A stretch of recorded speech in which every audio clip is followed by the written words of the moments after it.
దేవుని పరిశుద్ధమైన నామమునకు మహిమ కలుగును గాక. అందరికీ వందనాలు. అందరూ బాగున్నారు కదండి? దేవుని మహాకృప, మీరందరూ చేస్తున్నటువంటి ప్రార్థన మేము కూడా క్షేమంగా ఉన్నాం. ఆదరణ పరిచర్యల కొరకు మీరు ప్రార్థిస్తున్నారు, మీ కొరకు మేము కూడా ప్రార్థిస్తూ ఉన్నాం. ప్రియమైనటువంటి దేవుని బిడ్డలారా, ఈ ఉదయకాల సమయంలో ఒక వాక్య భాగమును మనం ధ్యానం చేసుకుందాం. కీర్తన గ్రంథము 28వ అధ్యాయము 4వ వచనం. యెహోవా స్వరము బలమైనది, యెహోవా స్వరము ప్రభావము గలది. మనందరము కలిసి మాట చెప్దామా? యెహోవా స్వరము బలమైనది, యెహోవా స్వరము ప్రభావము గలది. దేవుని స్వరము ఇది నిర్మానుష్యమైనటువంటి, నిరాకారముగా ఉన్నటువంటి సృష్టిని సౌందర్యముగా మార్చినటువంటి ఆ స్వరం, సుందరముగా మార్చగలిగినటువంటి స్వరం, నిర్జీవమైనది జీవముగా మార్చగలిగినటువంటి స్వరము, ఈరోజు అదే స్వరము బలమైనదిగా, ప్రభావము కలిగినదిగా మనకు వినబడుతూ ఉంది.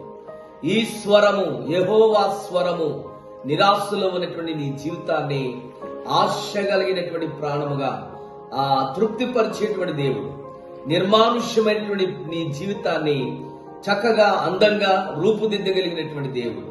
ప్రియమైన దేవుని బిడ్డలారా, వ్యాధి బంధకాల నుండి విమోచించగలిగినటువంటి, స్వస్థపరచగలిగినటువంటి గొప్ప స్వరము, బలమైన స్వరము దేవుని స్వరం. మతి తప్పిన, గతి తప్పిన జీవితాలను ప్రభావితం చేసి మరల సమాధానకరమైనటువంటి కృపచేత ఆశీర్వదించగలిగిన బలమైన, ప్రభావము కలిగినటువంటి స్వరము యెహోవా స్వరము. ఈ స్వరము నీకు వినబడుతుంది. ప్రతిరోజు దేవుడు నీతో మాట్లాడుతున్నాడు. నిన్ను బలపరచాలని, నిన్ను స్థిరపరచాలని, నిన్ను ఆశీర్వదించాలని, నిన్ను నీ స్థితిని మార్చి ఆశీర్వాదకరమైనటువంటి కృపలోనికి నడిపించాలన్నది దేవుని యొక్క ఉద్దేశం. చిన్న ప్రార్థన. కృపాసక్తి సంపూర్ణుడువు, సర్వ సృష్టికర్తవు, సర్వాధికారమైన తండ్రి, నీ పరిశుద్ధ నామమునికి స్తోత్రాలు ప్రభా. యెహోవా స్వరము బలమైనదని, యెహోవా స్వరము ప్రభావము గలదని ఈ బిడలతో మీరు మాట్లాడి ఉన్నారు. బలమైన నీ స్వరము చేత, ప్రభావము గల నీ స్వరము చేత బలహీనులు బలపరచండి ప్రభా.